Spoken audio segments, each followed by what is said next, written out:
5:12 पे general Dyer enter करता है 50 सैनिक लेकर। 25 बलोच थे और 25 नेपाली थे। 25 इधर खड़े कर दिए, 25 इधर, सामने मीटिंग हो रही है और फायर का ऑर्डर दे दिया। गोलियां चलने लगी। पहले तो जो मंच संचालन कर रहा था उसने कहा नहीं नहीं ये नकली गोलियां, घबराओ नहीं। लेकिन जब ब्लीडिंग होने लगी पता चला तो असली गोलियां हैं। कुछ सिपाहियों ने क्या किया था, हवाई फायर किए। उसने रोका नहीं, हवाई फायर नहीं, टारगेट पे कंसंट्रेट करो। और बेशुमार 1650 राउंड चलते हैं गोलियों के। पहले मिट्टी उड़ी बहुत ज्यादा, खून की पिचकारियां निकली, लोगों की आंखें बाहर निकल आई, हाहाकार मच गया। और जो बोर खड़े थे अंग्रेज, उन्होंने रोका, उसकी कमीज खींची कि जनरल डायर बस करो। वो माना नहीं। जब तक गोलियां खत्म नहीं हो गई तब तक गोलियां चलती रही। और वो दृश्य दुनिया के इतिहास में आपको शायद कहीं नहीं मिलेगा। और उसके बाद वो रुमाल झाड़कर बाहर निकल गया 5:30 पर। 5:12 पे आया, 5:30, 18 मिनट में 1650 गोलियां चला के मार कर चला गया। सबसे पहले तो मैं ये कहना चाहता हूं कि डॉक्टर राधाकृष्णन ये कहा करते थे, a nation is built in its schools. देश का निर्माण मंदिर, मस्जिद, गुरुद्वारों में नहीं होता, सिर्फ ये स्कूलों में होता है। और विक्टर ह्यूगो फ्रेंच फिलोसोफर कहा करते थे, one who opens a school closes a jail. School का कितना महत्व है ये बच्चों को मालूम होना चाहिए। ये सिर्फ बिल्डिंग या प्ले ग्राउंड से ही नहीं बनता। तो यहाँ देश का निर्माण होता है, ये भावी नागरिक होते हैं। बच्चों के दिमाग में जो चीज़ बैठ जाती है वो जिंदगी भर नहीं निकलती। जैसे एक पौधा होता है, उसको आप रस्सी से बांध दीजिए, वो जब पेड़ बन जाता है तो आप उसको चेंज नहीं कर सकते। तो ये बच्चों की जो उम्र है, जो आपकी जो उम्र है, ये बड़ा फॉर्मेटिव पीरियड है। और मेरी तो ये राय होती है, मैं तो जब कॉलेज में पढ़ाता था तो हम अक्सर कभी भगत सिंह के भाई को बुला रहे हैं, कभी गांधी जी के पोते को बुला रहे हैं, कभी सैफुद्दीन किचलू का सन आ रहा है, बड़ी बड़ी पर्सनैलिटी बुलाते थे। एक्सटेंशन लेक्चर होने चाहिए। क्लास लेक्चर के अलावा एक्सटेंशन लेक्चर जो हैं इनका बहुत ज़्यादा महत्व होता है। सिलेबस की किताबों के अलावा जनरल बुक्स का बड़ा महत्व होता है। सिलेबस की बुक्स बच्चे पढ़कर इम्तिहान ख़त्म होने के बाद फेंक देते हैं, लेकिन जो जनरल बुक्स होती हैं वो देश का निर्माण करती हैं। भगत सिंह बहुत ज़्यादा पढ़ता था। जब उसकी डेथ हुई, जब उसकी शहादत हुई, वो 23 साल 5 महीने 25 दिन का था। 23.5 साल पूरे नहीं हुए और वो 550 किताबें पढ़ गया था। मैं 78 साल का हो गया, मैंने 550 किताबें नहीं पढ़ी। और आखिरी दम तक वो पढ़ रहा था। उसको फांसी होनी थी 24 मार्च 1931 को सुबह 7 बजे। और इन अंग्रेजों ने, इन गादड़ों ने क्या किया, 11 घंटे फांसी एडवांस कर दी।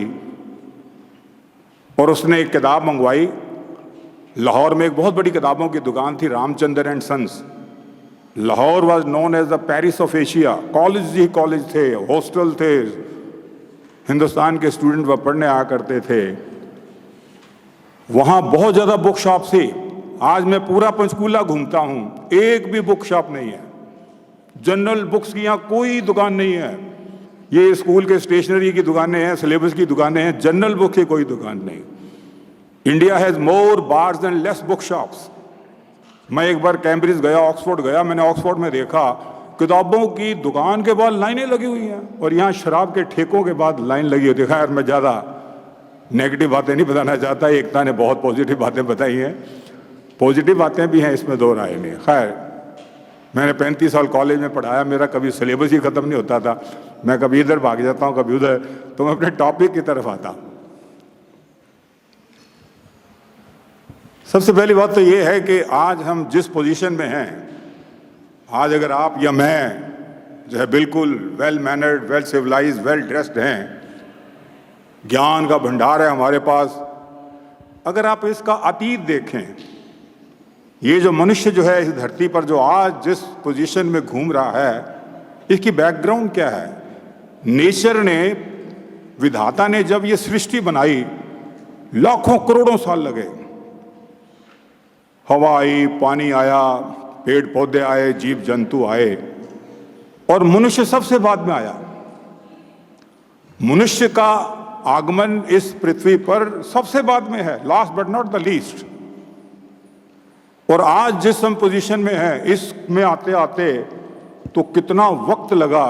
हम एकदम कोई पेड़ से टपक कर नीचे नहीं गिरे। इस सृष्टि ने प्रसव पीड़ा में से, लेबर पेन में से गुजर कर इस मनुष्य को जन्म दिया है। तो ये मनुष्य जीवन कोई छोटी मोटी चीज नहीं है। अभी मैं नेताजी सुभाष चंद्र बोस के ऊपर रिसर्च कर रहा था, तो जब नेताजी का एयर क्रैश हुआ, तो मैंने बोलना कितनी देर है मैडम, एक बार, हाँ, क्योंकि कहीं ऐसा ना हो कि बच्चे थक जाएं, मैं 15-20 मिनट ही बोलूँ तो अपने टॉपिक पे आता हूँ। नेताजी सुभाष चंद्र बोस का जब एयर क्रैश हुआ, 18 अगस्त 1945 की बात है, 2 बजे के करीब एक्सीडेंट हुआ। उनको हॉस्पिटल ले गए और वहाँ उनका इलाज किया गया और थोड़ी देर के बाद उनकी डेथ हो गई। तो एक हिस्टोरियन ने लिखा है, इस विधाता ने सूरज को, चांद को बड़ी जिंदगी दी है, लेकिन हमारे ऋषि मुनियों को, हमारे महापुरुषों को बड़ा छोटा जीवन दिया है। कंजूसी कर गया विधाता। काश कि इनको लंबी उम्र मिली होती तो ये इन बाकी की जो नेचर की चीजें उनको मात कर जाता। तो खैर, हम यही कहना चाहते हैं कि ये विधाता ने जो पुरुष बनाया, महिला बनाई, जो भी है आदमी जो इस धरती पर आया, इसकी बैकग्राउंड लंबी चौड़ी है, मैंने आपको थोड़ा सा बताया उसके बारे में। और उसमें सबसे सुंदर देश हिंदुस्तान है, इसमें दो राय नहीं। इंडिया जो है, India is a word in miniature. Hindustan अपने आप में एक विश्व का जो है एक प्रतीक है। तो बड़ा सुंदर देश है। इस देश में हम मान लेते हैं, इमेजिनेशन है कि ब्राह्मण, क्षत्रिय, वैश्य और शूद्र रहते थे। खैबर के दर्रों से विदेशी आए, हून आए, शक आए, कुशान आए। जब वो यहां आए, वो इंडियनाइज हो गए, वो हिंदुआइज हो गए। वो जहां से आए थे वहां से नाता छोड़ दिया उन्होंने, यहां के पार्ट एंड पार्सल बन गए। इनके साथ इंटरमिंगलिंग हुई, उनमें राजपूत पैदा हुए, उनमें जाट पैदा हुए, गुर्जर हुए, बिष्णु, दुनिया भर की इंटरमिंगलिंग, जातियां उपजातियां बनती गई। उसके बाद हिंदुस्तान में मुसलमान आए। जब हिंदुस्तान में मुसलमान आए, वो कहते हैं हम इंडियनाइज तो हो जाएंगे पर हिंदुआइज नहीं होंगे। हम अपना भारतीयकरण तो कर लेते हैं, लेकिन हम हिंदू नहीं बनेंगे। हमारा अपना रिलीजन बढ़िया है। लेकिन जहां से आए थे, कट ऑफ, यहीं पैदा होते थे, खाते पीते थे, दफना दिए जाते थे। They became the part and parcel of India, no doubt, but they were not you see Hindus. लेकिन उसके बाद जब अंग्रेज हिंदुस्तान में आए, वो कहते ना तो हम इंडियन बनते, ना हम हिंदू बनते, ना हम मुसलमान बनते, ना हमारा हेडक्वार्टर दिल्ली आगरा होगा, हमारा हेडक्वार्टर भी लंदन होगा। नेताजी सुभाष चंद्र बोस ने इंडियन स्ट्रगल एक किताब लिखी है, बहुत बढ़िया किताब है। वो कहते हैं हमने तो पहली बार महसूस किया हम तो गुलाम हो गए। अंग्रेजों के आने से पहले दुनिया भर की जातियां आई हैं, पारसी है, मैं ज्यादा डिटेल में नहीं जाना चाहता। और वो हमारा सोना, चांदी, हीरे, मोती, जवाहरात जो थे, हिंदुस्तान की कोई ऐसी औरत नहीं थी। बल्कि कार्ल मार्क्स ने तो यहां तक लिखा है कि अंग्रेजों के आने से पहले हिंदुस्तान की औरतें सोने के आभूषणों से लदी होती थी। पुरुष भी बहुत ज्यादा आभूषण पहनते थे।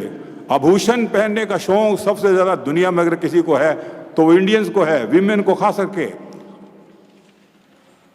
तो नेताजी ने लिखा है कि हमने पहली बार महसूस किया हम तो गुलाम हो गए। और इस गुलामी की जंजीरों को तोड़ने के लिए 1857 में हमने मिलजुल कर एक प्रयास किया। फेल हो गए, कोई बात नहीं, असफल होना कोई बुराई नहीं है। लोहार जब लोहे को तोड़ता है, एक चोट मारता नहीं टूटता, दूसरी पे नहीं टूटता, तीसरी पे टूटता है, तो पहली ने कमजोर तो किया उसको। तो 1857 में हमने प्रयास किया इन फरंगियों को यहां से निकालने के लिए। लेकिन उसके बाद ये प्रयास जारी रहे। इनको निकालने के लिए गांधी जी आए, क्योंकि हथियार नहीं रख सकते थे, अंग्रेजों ने बैन लगा दिया, डिसआर्म कर दिया, छुरा नहीं रख सकते थे आप अपने घर में। तो गांधी ने देखा कि शस्त्रों से लड़ाई नहीं लड़ी जा सकती। उसने अहिंसा का नारा दिया। उसने औरतों को रसोइयों में से निकाला, किसान को खेतों में से निकाला, मजदूर को कारखानों में से निकाला। उसने हिंदुस्तान के लोगों को अंग्रेजों के खिलाफ खद्दर पहनेंगे, इसका कपड़ा नहीं डालेंगे, मैनचेस्टर लिवरपूल में कपड़ा से बन के आता था, वहां धुआं निकलना बंद हो गया था, वो व्यापारी था। England is a nation of shopkeepers. तो गांधी ने अटैक किया, उसने अपनी किस्म का रोल प्ले किया, क्रांतिकारियों ने अपना रोल प्ले किया, और आजाद हिंद फौज ने अपना रोल प्ले किया, देश आजाद हुआ। लेकिन इस देश की आजादी की कहानी में जलियांवाले बाग में जो लोग कुर्बान हुए, अगर हम उसको बुला दें तो ये देश की आजादी का इतिहास अधूरा है। अगर ये जो है आपका पंचकूला जो है, इसमें से ब्रिटिश स्कूल निकाल दिया जाए तो ये अधूरा है। ये स्कूल का अपना रोल है। इसने पता नहीं कितने बच्चे जो आगे चलकर आईपीएस आईएएस ऑफिसर बनेंगे, उनका अपना रोल है। तो मेरा कहने का अभिप्राय यह है कि हिंदुस्तान की आज़ादी की कहानी में जलियांवाले बाग का जो ये नरसंहार हुआ, इसको जानना हम इतिहास के साथ अन्याय करेंगे। इसके बारे में अब मैं आपके सामने कुछ शब्द बोलूँगा। मैंने बनियान कमीज से लंबी कर दी, बैकग्राउंड ज़्यादा बता दी, और टॉपिक पर मैं अब आता हूँ। आवाज़ ठीक आ रही है? जलियांवाला बाग 13 अप्रैल 1919 को संडे का दिन था। 20,000 लोग इकट्ठे हुए। ये संडे को ही 1857 की क्रांति प्रारंभ हुई थी, क्योंकि संडे को छुट्टी होती है, लोगों की गेट टुगेदर करनी आसान हो जाती है। अमृतसर का मतलब क्या है? हर शहर का मीनिंग होता है। मैंने जब हिस्ट्री ऑफ हिसार लिखी, मैं जब हिसार में था, तो एक लड़का आईएएस का कंपटीशन कम्पीट कर गया था और इंटरव्यू में जाना था उसने। तो वो मेरे से किताब लेने आया हिस्ट्री ऑफ हिसार। मैंने कहा आप हिस्ट्री ऑफ हिसार का आईएएस पे क्या लिंक है? कहने लगे जब मैं आईएएस के इंटरव्यू में जाऊंगा तो मेरे से पूछा जाएगा कि आप कहाँ से आए हो। मैं कहूँगा हिसार से आया हूँ। तो पूछेंगे हिसार का मतलब क्या है वगैरह वगैरह। तो किताब में तो सारा कुछ था। कहते एक लड़का आईएएस के इंटरव्यू में गया, उससे पूछा कि what is your father? He says that my father is a doctor. Then another question was put before him. You have been taught by a teacher and your father is a doctor. Let us know the difference in between teacher and a doctor. That question was very interesting one. So that chap was very intelligent. He says, teacher shapes the life and doctor saves the life. One shapes, another saves. तो दोनों का अपना अपना role है।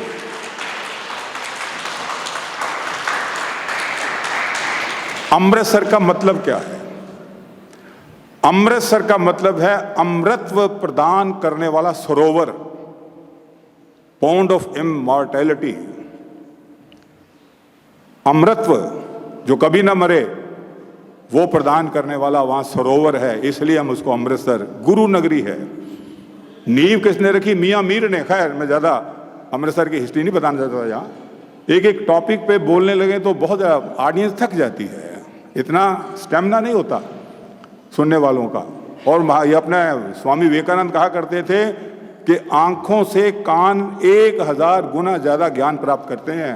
मैं किताब पढ़ते थक जाऊंगा, लेकिन अगर मैं सुन रहा हूं किसी विद्वान को, पता नहीं कितने सालों का तजर्बा वो बोल रहा है, तो सुनने में ज्ञान बहुत मिलता है।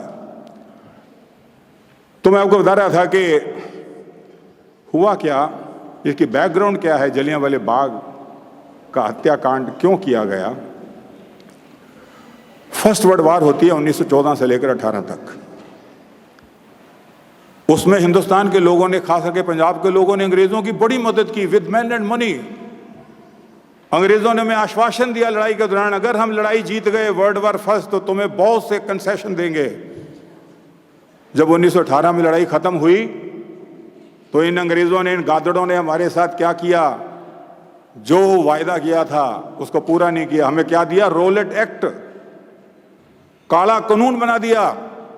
वर्ल्ड वार फर्स्ट में जो पाबंदियां थी वो पाबंदियां बरकरार रखी। आप अपील नहीं कर सकते, वकील नहीं कर सकते, दलील नहीं दे सकते, बिना मुकदमा चलाए जेलों में फेंक दिए जाओगे। तो इस प्रकार का एक काला कानून बना दिया। एक वो रमते का गाना आता है पंजाबी में, अगर आदमी पहाड़ से गिर जाए तो दोबारा खड़ा हो सकता है शायद, अगर नजरों से गिर जाए कभी खड़ा नहीं हो सकता।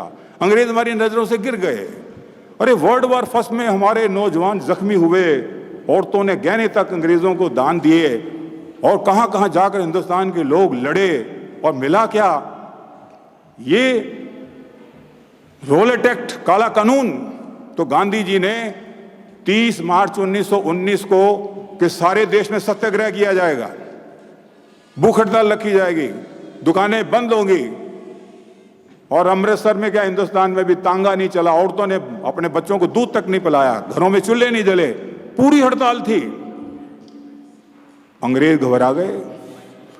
अंग्रेजों को डर लगता था जब हिंदू सिख मुसलमान इकट्ठे हो जाए, डर लगता था उनको, ये तो खा जाएंगे। और वो गांधी जी ने इसको पोस्टपोन कर दिया। 30 मार्च को, 6 अप्रैल को कहा फिर करेंगे सत्याग्रह, वो भी संडे था। डीसी ने, वहां इरविन डीसी हुआ करता था अमृतसर का, उसने बैन लगा दिया कि दफा 44 है। लेकिन डॉक्टर सैफुद्दीन किचलू बहुत बड़े समाजसेवी थे, जर्मनी के पढ़े हुए पीएचडी थे, और डॉक्टर सत्यपाल, उन्होंने 50,000 लोगों की मीटिंग की जलियांवाले बाग में।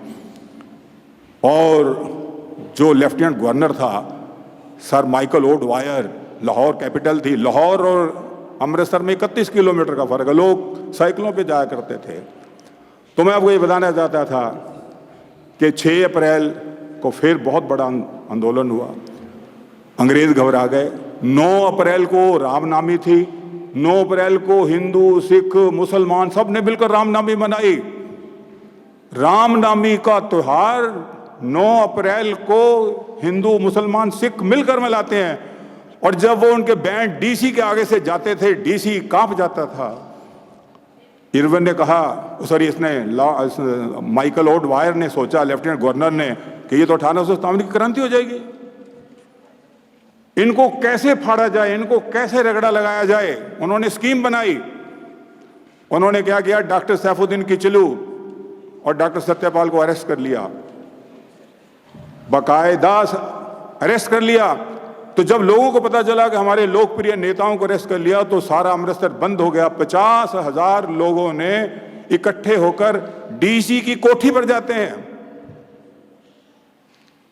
रास्ते में पुल आता है, और अंग्रेजों ने क्या किया, घुड़सवारी, पुलिस वाले घोड़े, घुड़सवारी पे पुलिस वाले थे, गोलियां चला दी, 25 हिंदुस्तानी मार दिए। लोगों ने गुस्से में आकर 5 अंग्रेज मार दिए। 10 अप्रैल 1919 को 50,000 लोगों ने आंदोलन किया, पीसफुल थे, किसी के हाथ में सोटी तक नहीं थी, और इन अंग्रेजों ने अत्याचार किया, 25 लोग मार दिए।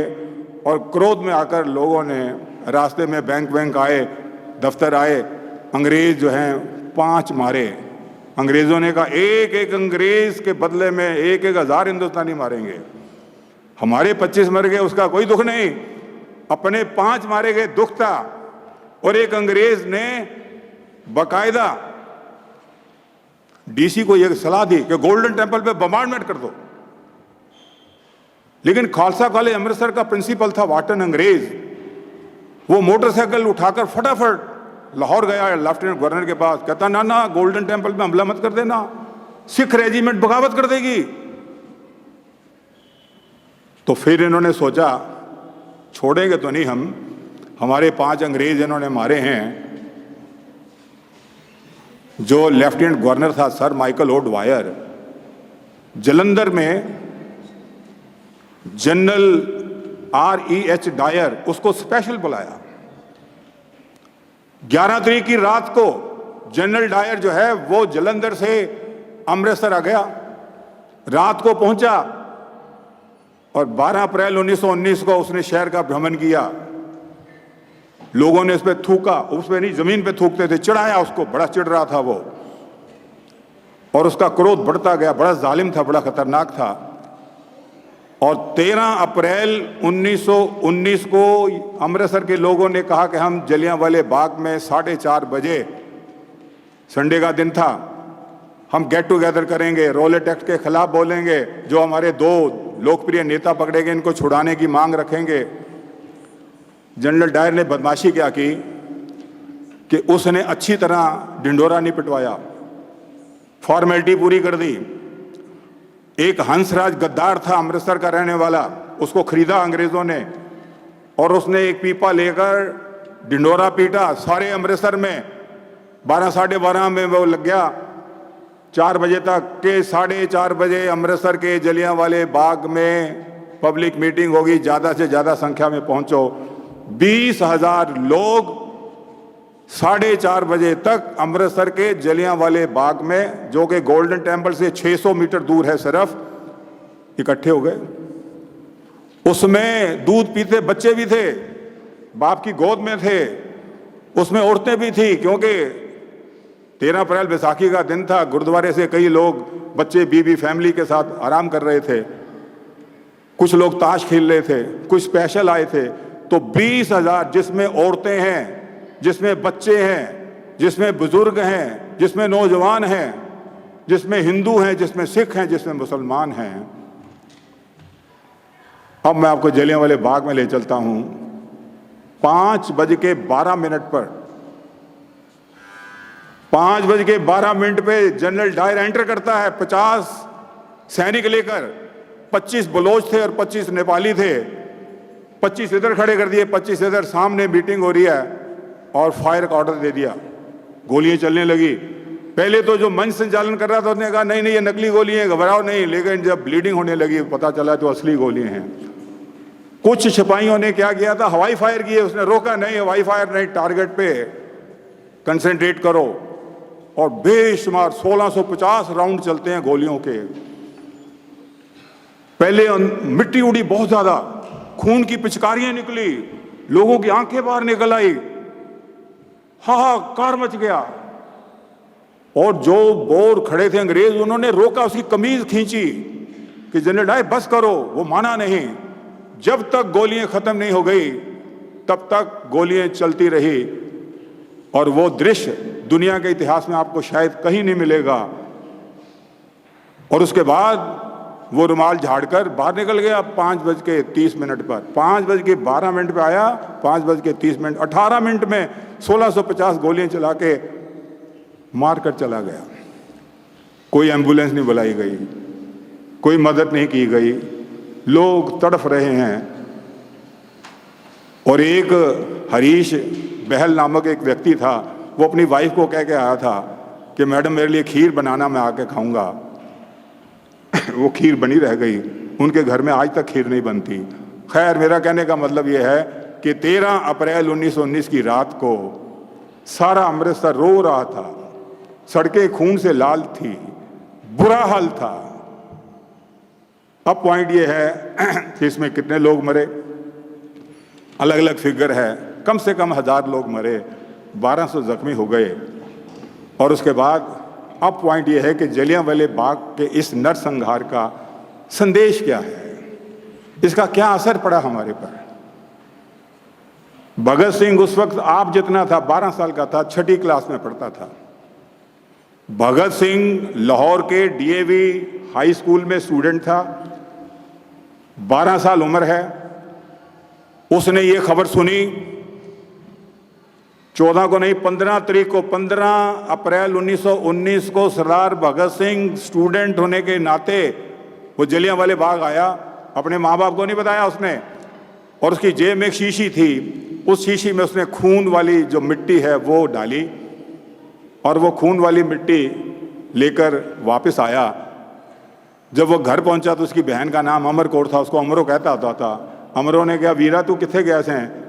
वो कहने लगे छठ, कहनी मैं तेरे से अंब ले आगे रखे, आम का सीजन था। वो कहता छठ पर अंब की करने हैं, आधा में एक चीज़ दिखावा। तो वो शीशी जेब में से निकाल कर दिखाता है भगत सिंह अपनी बहन को कि ये उन शहीदों की खून के रंगी हुई शीशियाँ। और उसने भी सोचा था बदला लेंगे, छोड़ेंगे नहीं, लेकिन वो बदला ले लिया सरदार उधम सिंह ने। शहीद उधम सिंह जलियांवाले बाग का बदला, वो उस वक्त जलियांवाले बाग में नहीं था, कईयों ने गलत लिखा। वो तो 19-20 साल का था उस वक्त, वो तो किसी समुद्री जहाज में नौकरी करता था, लेकिन वो अनाथालय का पढ़ा हुआ था, अमृतसर के अनाथालय का स्टूडेंट रहा हुआ था वो। उसने कसम खा ली कि जनरल डायर को जिंदा नहीं छोड़ूंगा। और बाकायदा वो इंग्लैंड गया। 23 जुलाई 1927 को जनरल डायर अपनी मौत मर जाता है। रोया करता था, उसकी वाइफ बताती है, पागल हो गया था, नींद नहीं आती थी सारी सारी रात। हिरोशिमा नागासाकी पे जिन्होंने बम फेंके थे पागल होकर मरे थे। मैं एक किताब लिख रहा था, ग्वालियर के डाकू राज को रोते थे खड़े होकर, ये जालिम लोग, ये पापी लोग, ये सो नहीं सकते। तो जनरल डायर 23 जुलाई 1927 को अपनी मौत मर गया। और वहीं पर लंदन में ही तो शहीद उधम सिंह था, उसने जब अखबार में खबर पढ़ी, अखबार उसके हाथ से गिर गया था, ओहो जिसको मारने आया था वो तो मरा ही नहीं। फिर उसने सोचा कि नहीं, मैं लेफ्टिनेंट गवर्नर को मारूंगा, चोर की मां तो वो है। और फिर उसने 13 मार्च 1940 को 21 साल के बाद शहीद उधम सिंह ने, जनरल डायर तो अपनी मौत मर गया, और lieutenant governor sir Michael O'Dwyer जो कि लेफ्टिनेंट गवर्नर था जिसने आदेश दिए थे, उसको गोलियों से भून दिया। कैक्सटन हॉल में एक मीटिंग चल रही थी। 13 मार्च को उसने मर्डर किया और 31 जुलाई को कुछ ही दिनों के बाद उसको मौत के घाट उतार दिया गया था। खैर, आखिरी बात मैं आपके सामने जो पेश करना चाहता हूं, ये संदेश क्या है इसका, क्या मैसेज है जलियांवाले बाग के इस नरसंहार का।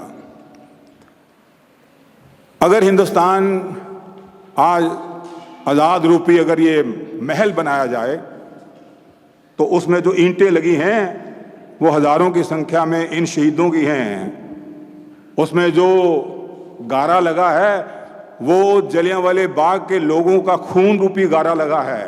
ये आज़ाद रूपी जो महल जिसमें आज हम बैठे हैं, इसमें जलियांवाले बाग का बहुत बड़ा रोल है। और इसका संदेश क्या है, मैं ज़्यादा डिटेल में नहीं जाना चाहता। एक मैं छोटी सी बात आपको सुनाता हूं। एक आश्रम था जहां राजकुमार पढ़ते थे। अब तो स्कूल में गरीब अमीर सब पढ़ते हैं, उस वक्त एक आश्रम में सिर्फ राजकुमार पढ़ा करते थे। एक बार गुरु टहल रहा था तो उसने एक शिष्य को कहा कि बेटा ये सोटी पड़ी उठा कर दो। उसने दी और उसने उस स्टूडेंट को पीटना शुरू कर दिया। बड़ा पीटा, राजकुमार को पीटा गुरु ने। गुरु तो पीट सकता है, अब नहीं। ये मैं रिसर्च कर रहा था नेताजी के ऊपर। एक प्रोफेसर ऑटन था हिस्ट्री का, वो इंडियन के बड़ा खिलाफ बोलता था, इन्होंने उसको पीट दिया था। प्रोफेसरों की पिटाई भी हो जाती है, इन्होंने की थी। खैर, मैं फिर दाएं बाएं नहीं भागना चाहता। उस आश्रम में गुरु ने उस बेंच से एक राजकुमार स्टूडेंट को बुरी तरह से पीटा। स्टूडेंट ने कहा सर मेरा कसूर क्या, बताओ तो सही। वो टीचर चुप, बर्दाश्त किया उसने।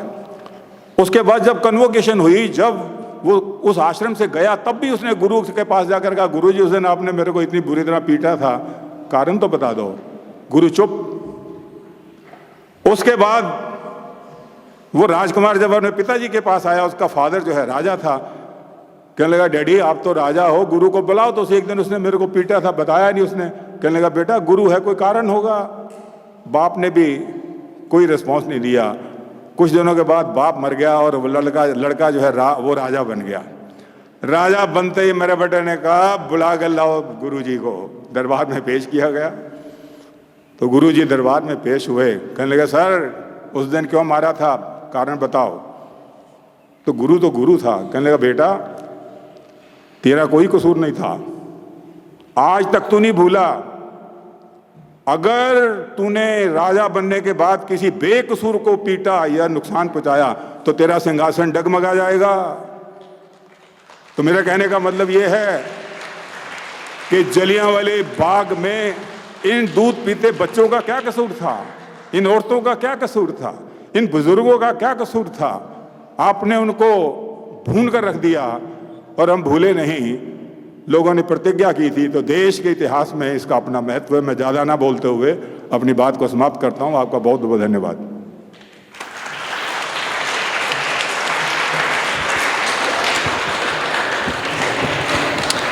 Thank you, sir. Your words have inspired each one of us and instilled the feeling of patriotism.